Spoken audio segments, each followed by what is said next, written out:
El director de Comunicación y Estrategia de la Presidencia y vocero del Poder Ejecutivo, Homero Figueroa, reveló el pasado martes que el gobierno convocará a los ciudadanos para explicar detalladamente la reforma constitucional que pretende someter al Congreso Nacional. El tema sigue su curso en la opinión pública y el debate de varios juristas constitucionales. Hoy es el turno de uno que tiene visión divergente de muchos de sus colegas, pero interesante. Vamos a escuchar cuáles son los planteamientos de Jaime Rodríguez. Jaime, bienvenido, qué bueno tenerte nuevamente con nosotros. Hola, hola, buenas tardes, un placer, Cavada, Miralba, gracias por la invitación. Cuéntenos sobre esto. Cuando Homero dice, bueno, que estarían dispuestos a consultar la reforma con la población, ¿usted la asume personalmente como que está invitando a un referéndum para los cambios? No. Yo creo que lo que interpreto es que está planteando la necesidad de discutir esta propuesta que está en una versión simplemente de anteproyecto, no se ha introducido al Congreso de la manera más amplia posible, incluyendo todos los sectores. Tal vez para precisar algunos aspectos que ciertamente, en mi opinión, tienen alguna deficiencia con relación al documento original que ha circulado. Yo lo interpreto de esa forma. De hecho, escúchame que te interrumpa. De hecho, cuando se hizo la reforma del 2010, también Leonel Fernández no la consultó con el pueblo. Claro, se hizo un proceso en ese momento de consultas en diversas localidades y no solo incorporando a expertos o especialistas en la materia, sino también a la ciudadanía en general. Me parece importante porque gran parte del contenido del documento que circula tiene que ver sobre todo con integración, composición, mecanismos de selección de integrantes a órganos constitucionales, es decir, con la parte de la organización del poder, lo que un constitucionalista argentino llama la sala de máquinas de la Constitución. Entonces, eso muchas veces es un poco complejo para que la ciudadanía en general lo pueda comprender, por lo que veo factible, oportuno, que se pueda discutir ampliamente en términos que la ciudadanía entienda para que pueda aportar y dar sus opiniones. Ajá, perfecto. En cuanto a lo que circula, una breve idea para que nuestra audiencia conozca en qué usted difiere del resto de sus colegas sobre esa base. Claro, mira, son diversas propuestas que existen sobre reformas a varios aspectos de la Constitución. Hay algunas que me parecen totalmente positivas. Por ejemplo, hay una propuesta de reducir el número de personas que pueden promover una iniciativa legislativa popular. Actualmente se tiene que reunir firmas de un 2% del registro electoral. El registro electoral anda por más de 6 millones de personas, un 2% es una cantidad considerable.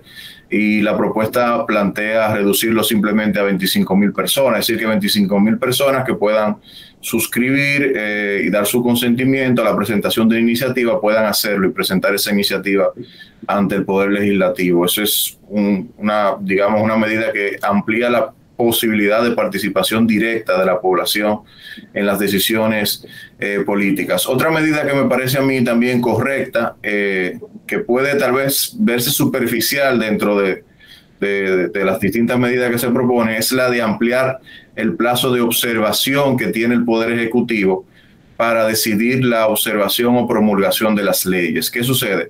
Luego de que en el Congreso Nacional se aprueba una ley, el Poder Ejecutivo toma la decisión entonces o de observarla o vetarla, como se le dice en otros países, o de promulgarla. Actualmente ese plazo es de 10 días para leyes ordinarias y de 5 días para leyes que se han aprobado de urgencia. Ese plazo es muy corto para analizar muchas veces legislaciones que tienen más de 200 artículos, que tienen componentes muy técnicos. Entonces la propuesta plantea ampliar ese plazo. Yo creo que eso es correcto para que en la consultoría jurídica del Poder Ejecutivo, cada vez que se apruebe una ley, tengan el tiempo suficiente de analizarla y que el presidente pueda ejercer de manera razonada su potestad de observación o no. Hay otros entonces aspectos que ya son un poco más controvertibles. Me voy a referir específicamente a la cuestión del Ministerio Público, que es tal vez el tema que más ha concentrado la discusión en esta propuesta de reforma. la intención del Poder Ejecutivo es la de evitar, digamos, que la designación del titular del Ministerio Público recaiga sobre el presidente de la República únicamente. Sobre la base ahora, Jaime, escúchame que te interrumpa, pero como aprovechamos siempre este espacio para un poquito también educar a la ciudadanía a propósito de este debate que queremos con el pueblo, todos, el Ministerio Público, me gustaría que definieras a qué se dedica en cualquier estado, o sea, claro, independientemente de la bandera y la cosa. ¿No representa entonces como Ministerio Público una política que es inherente al gobierno de turno? Claro, ahí voy a explicar. Es una particularidad que tiene nuestro sistema. En la mayoría de países, sobre todo países latinoamericanos, están deslindadas funciones que en el caso de la República Dominicana están concentradas en el Ministerio Público. Por ejemplo, la persecución de los hechos penales es una función que en otros países está concentrada en un organismo que tiende a dársele el nombre, por ejemplo, de Fiscalía General. Luego está otra función que es la de representación del Estado ante los tribunales, que es una función distinta. Y en otros países esa función usualmente es atribuida a una Procuraduría General Administrativa o a una Procuraduría General del Tesoro, como sucede en Argentina, o a un abogado del Estado, como sucede también en otros países. Pero aparte de eso, en la República Dominicana también el Ministerio Público es quien desarrolla la gestión de la política penitenciaria y del sistema penitenciario. En otros países, esas responsabilidades suelen estar vinculadas a un Ministerio de Justicia, por ejemplo, o lo que tiene que ver sobre todo con todos esos aspectos administrativos que tal vez la gente no conoce, pero que todavía están bajo la responsabilidad sobre todo de la Procuraduría General de la República como instancia máxima del Ministerio Público, que es, por ejemplo, la tramitación de exequatur de los abogados, el tema del registro de las asociaciones sin fines de lucro. En fin, el Ministerio Público concentra en la República Dominicana diversas funciones. Por eso, necesariamente, para hablar de la necesidad de no tener ese vínculo que usted menciona del gobierno con el titular del Ministerio Público, como se le ponga el nombre, lo primero que habría que hacer es deslindar esas funciones. O sea, sacar las funciones que sí tienen que ver con una política directa del gobierno central, como por ejemplo para mí es la política penitenciaria, la representación del Estado ante los tribunales, y crear un órgano distinto que se dedique exclusivamente, como sucede en otros países, a la persecución de los hechos penales. Ahora, esa persecución de los hechos penales no es una prioridad y una responsabilidad del gobierno de turno. Claro, yo lo entiendo así. Sin embargo, me parece que en ese caso específico esas funciones deberían estar revestidas, sin embargo, de un mayor grado de autonomía en su ejercicio. O sea, no es que no sea necesario que haya un vínculo de legitimidad, porque uno vota por el presidente de la República, uno no vota por el fiscal. Y se supone que uno vota por el presidente para que desarrolle un programa de gobierno dentro de las cuales está la persecución del crimen. Yo lo que creo es que sin perder ese vínculo de legitimidad democrática, en el caso ya de los hechos, de la persecución de los hechos penales, hay que establecer algunas medidas que garanticen una mayor autonomía. Por eso yo estoy de acuerdo con que, si bien se establezca un mecanismo de selección que elimine la discrecionalidad total del presidente para la designación del titular del órgano que se dedica a perseguir los hechos penales, no me parece correcto que esa designación se haga por periodos mayores a los periodos electorales. Eso llevaría como consecuencia de que se mantendría en sus funciones un titular que posiblemente no guarde ningún tipo de correspondencia con lo que son los lineamientos o las políticas generales de un nuevo gobierno que la ciudadanía designe. Entonces yo creo que hay que buscar ese equilibrio entre ese vínculo de legitimidad democrática que debe existir para el ejercicio de la función, con la necesidad también de garantizar en el ejercicio de esa función cierta autonomía, porque tampoco puede pasar lo que lamentablemente ha pasado, ¿verdad?, en la historia dominicana, de que como el presidente tiene la potestad de designar y remover en cualquier momento sin ningún tipo de condicionamiento, eso lógicamente genera un vínculo de dependencia mayor respecto de los intereses políticos coyunturales. Entonces, precisamente yo creo que la discusión en este tema parte de encontrar cuál es el diseño que puede asegurar ese tipo de equilibrio. A mí particularmente me gusta la idea de que haya una inamovilidad del titular, sí, que no se pueda remover por razones discrecionales, pero sujetada a un periodo de 4 años, no más de ahí. Porque lo que puede suceder... ¿Y cómo sería la selección de ese procurador o de ese fiscal general según tu propuesta? Eso... Y el resto de los fiscales adjuntos.